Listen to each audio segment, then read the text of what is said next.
Hello and welcome to Literary Coven. In this video, we will be covering the complete analysis of Know Than Thyself by Alexander Pope.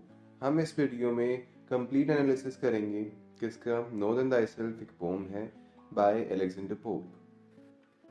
तो सबसे पहले हम जान लेते हैं Alexander Pope के बारे में. Alexander Pope was born in 1688. Alexander Pope का जो बर्थ ईयर इज 1688 में इनका जन्म हुआ. इनके जो पेरेंट्स थे वो कैथोलिक थे. अब ये नियो क्लासिकल एज से बिलोंग करते थे. मतलब नियो का मतलब न्यू है, न्यू जो क्लासिकल एज है उससे बिलोंग करते थे. उससे इन्होंने क्या लिखी है, अपनी पॉम्स लिखी हैं. अब इन्हें एक बीमारी थी, that is tuberculosis. Tuberculosis is a genetic बीमारी, जिसको हम जो बीमारी जो पैदा होते ही हो जाए या फिर पैदा होने से पहले हो, उसे tuberculosis is that type of बीमारी. और ये largely he was self educated. मतलब अगर इन्हें ये वाली बीमारी थी तो ऑब्वियस सी बात है स्कूल या फिर कॉलेज नहीं जा पा रहे होंगे, तो उसकी वजह से इनकी जो एजुकेशन है मोस्टली वो घर पे ही हुई. अब इनका बहुत सारा इन्फ्लुएंस था रोमन पोइट्स. जितने भी रोमन पोइट्स थे वो इनको बहुत इन्फ्लुएंस करते थे. मतलब हमारी ज़िंदगी में कोई ना कोई या इंसान या फिर चीज़ या फिर कोई फोर्स ऑफ इन्फ्लुएंस होता ही है जिससे हम प्रभावित हों. तो अलेक्जेंडर पोप की ज़िंदगी में या फिर उनकी लाइफ में जो इन्फ्लुएंस था वो था रोमन पोइट्स. रोमन के जो कवि थे, रोमन पोइट्स, उनसे बहुत इन्फ्लुएंस थे. उसके बाद इनकी बहुत ही शॉर्ट टर्म में डेथ होगी 1744 में. Know than thyself, presume not God to scan. The proper study of mankind is man. Placed on this isthmus of a middle state, a being darkly wise and rudely great. अब Alexander pope अपनी pome की starting कर रहे हैं title से. Know than thyself, presume not God to scan. Presume मतलब होता है एज्यूम. प्री मतलब पहले, एंड प्री प्लस एज्यूम से वर्ड आया है कि हम पहले ही एज्यूम कर रहे हैं. तो जो पॉइंट है वो बता रहा है कि अपने इंसान को अपने आप को जानना चाहिए भगवान को जानने से पहले. इंसान, आजकल का इंसान सवाल उठाता है कि हु इज गॉड, भगवान है भी या नहीं है. तो नो देन थायसेल्फ में अलेक्जेंडर पोप बता रहे हैं कि भगवान पे सवाल उठाने से पहले उन्हें खुद के अंदर झांक के देखना चाहिए. The proper study of mankind is man. जो mankind की proper study है वो क्या है, man itself. वो man खुद ही है. अगर इंसान को अपने बारे में, अपनी रेस के बारे में जानना है तो उसे क्या करना होगा, अपनी ही स्टडी करनी होगी. Placed on this isthmus. अब ये जो isthmus है इसका मतलब है, let me draw. मानिए ये यहाँ पे ऑडियंसेस बैठी हैं डिफरेंट, इधर भी बहुत सारी ऑडियंसेस बैठी हैं और ये बीच का पेवमेंट वे है. तो जो ये वाली जगह है, इधर भी और इधर भी, इनके जो मिडल की जगह है, दिस इज कॉल्ड इस्मस. इसको बोलते हैं इस्मस, जिसको मिडल स्टेट भी बोला जा सकता है. तो अलेक्जेंडर पोप बोलते हैं कि जो इंसान है उसको कहाँ प्लेस किया गया है, इस्मस पे. मतलब बीच में. किस किस चीज के बीच में, अ बीइंग मतलब एक चीज या फिर एक जीव. Darkly wise and rudely great. Darkly wise और रूडली ग्रेट के बीच में इन्हें क्या किया है, प्लेस किया गया है. I want to tell you one more thing. ये जो पोम है, this is a paradox poem. Paradox, paradox का मतलब होता है अपोजिट या फिर कॉन्ट्ररी पोम. अगर हमें यहाँ पे कुछ डार्क दिया हुआ है तो कुछ वाइज भी दिया हुआ है, कुछ रूड दिया हुआ है तो कुछ ग्रेट भी दिया हुआ है. यहाँ पे डार्कली वाइज का मतलब है इग्नोरेंट. डार्कली मतलब इग्नोर करने वाला, डार्क मतलब नॉट सो गुड, वाइज मतलब चतुर. अब डार्क भी है और वाइज भी है. प्लस यहाँ पे दिया हुआ है रूडली और ग्रेट. रूडली मतलब रूड है और ग्रेट है मतलब रूड होने के साथ साथ महान भी है. तो यहाँ पे क्या है, यहाँ पे पैराडॉक्स का यूज किया गया है. With too much knowledge for the skeptic side, with too much weakness for stoic's pride, he hangs between, in doubt to act or rest, in doubt to deem himself a god or beast, in doubt his mind or his body to prefer. तो अब यहाँ पे जो हम पहली line को थोड़ा analysis करते हैं, विद टू मच नॉलेज क्या है, बहुत सारी नॉलेज से भरा हुआ इंसान। विद टू मच नॉलेज मतलब बहुत सारी क्या है, नॉलेज है इंसान के अंदर। For the sceptic side, sceptic side का मतलब यहाँ पे है द इग्नोरेंट साइड, मतलब नॉलेज तो बहुत सारी है हमारे पास, बट हम क्या कर रहे हैं, अपनी नॉलेज इग्नोर कर रहे हैं, हम उसका अच्छा यूज नहीं कर रहे हैं। नॉलेज के साथ साथ भी क्या है, इनसिक्योर है इंसान कि हमें अभी कुछ भी नहीं पता, हमें बहुत सारी चीजें नहीं पता। उनको पता है कि उन्हें बहुत कुछ पता है, पर फिर भी वो इनसिक्योर है। इनसिक्योर का मतलब होता है किसी चीज को लेके सिक्योर ना होना, किसी चीज को लेके श्योर ना होना। With too much weakness for Stoics pride, अब इंसान के अंदर बहुत ही सारी वीकनेसेस है। ऊपर बताया टू मच नॉलेज, नीचे बताया टू मच वीकनेस, बहुत सारी वीकनेस है इंसान के अंदर।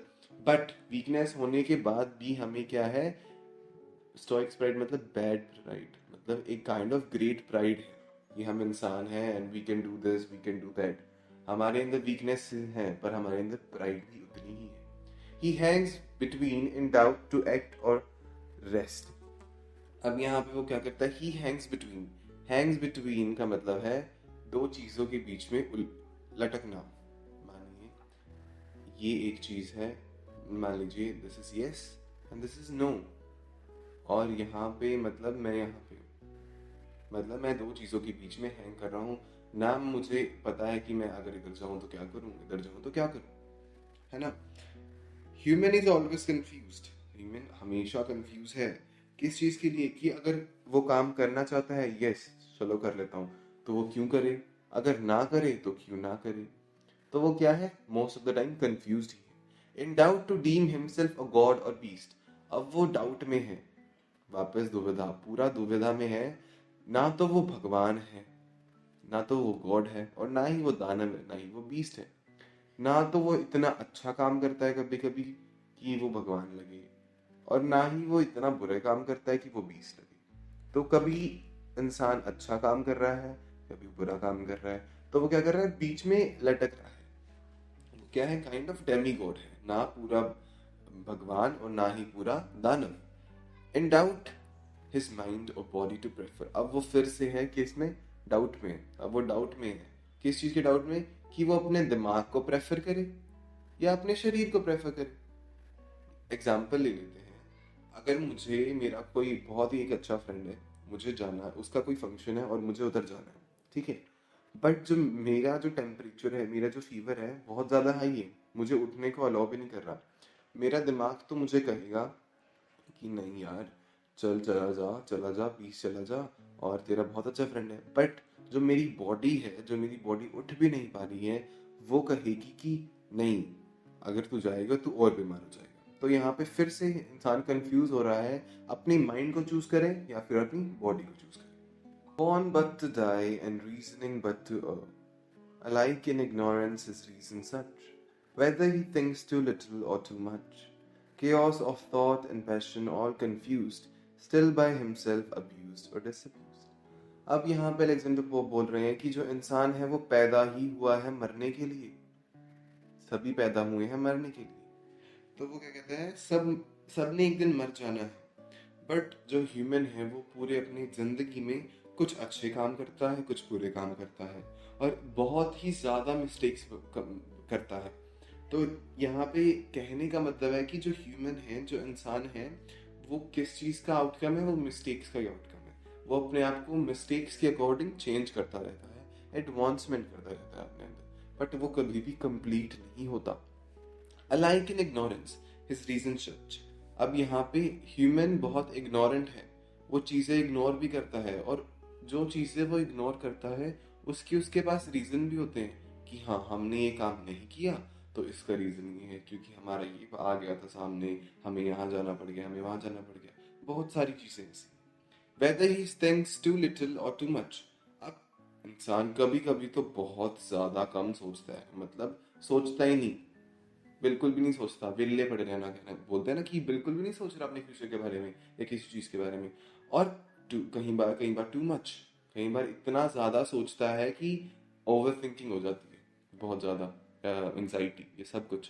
तो बिल्कुल बहुत ही कंफ्यूज है। Chaos of thought and passion, all confused. अब यहाँ भी क्या है, कंफ्यूज्ड किस किस के बीच में, थॉट में और पैशन में। chaos मतलब अराजकता, मतलब डिल्यूजन, मतलब कंफ्यूजन, मतलब काइंड ऑफ इनसिक्योरिटी, ये सब कुछ। और पैशन, थॉट और पैशन के बीच में, मतलब यहाँ भी एक एग्जांपल ले लेते हैं। हम सब स्टूडेंट्स हैं। इमेजिन अगर हम सोच रहे हैं कि हाँ अगर मैं ये बन जाऊं, मैं बिजनेस खोल लूं, तो क्या होगा, बहुत ही ज़्यादा इनकम होगी एंड स्टफ, सब बहुत कुछ, पैसा ही पैसा। बट अगर आपको उसमें इंटरेस्ट ही नहीं है, आपका पैशन है मान लीजिए टीचिंग में, ठीक है, आपका पैशन है टीचिंग में, तो उसमें क्या है, कंफ्यूज है इंसान कि या तो मैं बिजनेस खोलूँ या अपने पैशन को चूज करूँ। स्टिल बाय हिमसेल्फ अब्यूज और डिसअब्यूज, वो क्या है तो खुद का ही, स्टिल बाय हिमसेल्फ, चाहे उसको कुछ भी मिल जाए वो खुद का ही रहने वाला है, खुद पे ही रहने वाला है। अब्यूज मतलब उसके साथ कुछ बुरा हो या फिर उसको अब्यूज किया जाए या फिर डिसअब्यूज किया जाए। कहने का यहाँ पे मतलब है कि रहेगा तो वो इंसान है। तो यहाँ पे दोबारा से इन लाइंस में पोम में सम अप कर रहा है अलेक्जेंडर पोप कि इंसान तुम खुद को जानो, अपने ऊपर थोड़ी स्टडी और करो, जो तुम्हारी जो इंसानियत है उसके ऊपर थोड़ा और स्टडी चला। Created half to rise and half to fall, great Lord of all things, yet a prey to all, sole judge of truth in endless error heard, the glory, jest and riddle of the world. Created half to rise मतलब created is किसी चीज को create करना, बनाना। इंसान है वो बनाया गया है half to rise and half to fall, आधा राइज करने के लिए आधा गिरने के लिए। मतलब जिंदगी में उतार चढ़ाव क्या है, एक ही सिक्के के दो पहलू हैं। अगर जिंदगी में खुशियां हैं तो फॉल भी आएगा, गम भी आएगा। भाई यहाँ पे अलेक्जेंडर पोप क्या कर रहा है, लाइफ को थोड़ा एक्सप्लेन कर रहा है। Great Lord of all things, जो इंसान है वो क्या है, great Lord of all things, मतलब इंसान के पास मोस्टली सब कुछ है जो उसको बेसिक्स नीड्स चाहिए, but yet a prey to all. Prey is दूसरों पे नजर रखने वाला। तो इंसान क्या कर रहा है, फिर भी उसे दूसरों की लाइफ में क्या करनी है, ताका झाकी करनी है। मैं यहाँ आंख बना देता हूँ एक, तो आपको पता चल जाएगा, लाइक ताका झाकी कर रहा है। दूसरों के मामले में उसने टांग अड़ानी है, दूसरों के से जलना है, दूसरों की सक्सेस को नहीं देखना, अच्छा नहीं लगेगा उसको कि अगर कोई सक्सेस कर रहा है। That is a very bad thing to do.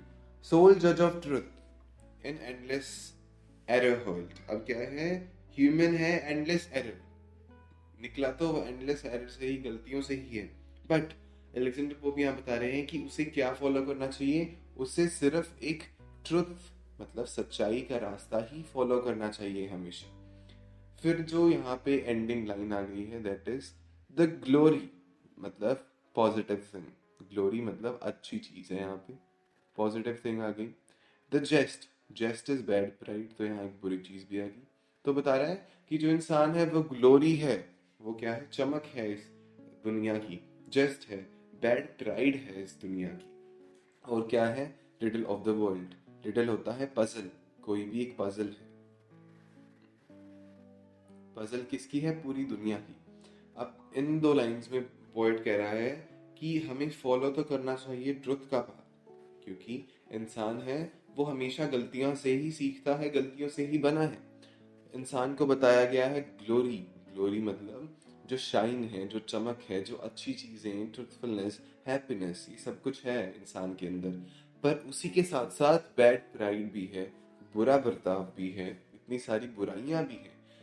और उसके बाद पूरा समअप करके बता रहे हैं कि जो ये इंसान है वो एक काइंड ऑफ पजल है पूरे वर्ल्ड को सॉल्व करने के लिए। इंसान को आज तक कोई भी सॉल्व नहीं कर पाया। तो सोल मैसेज इस पोम का था कि भगवान को जानने से पहले इंसान को अपने आप को जानना चाहिए, क्योंकि इंसान के अंदर बहुत सारी अच्छाइयां हैं, बहुत सारी बुराइयां हैं, बहुत सारी कमी है।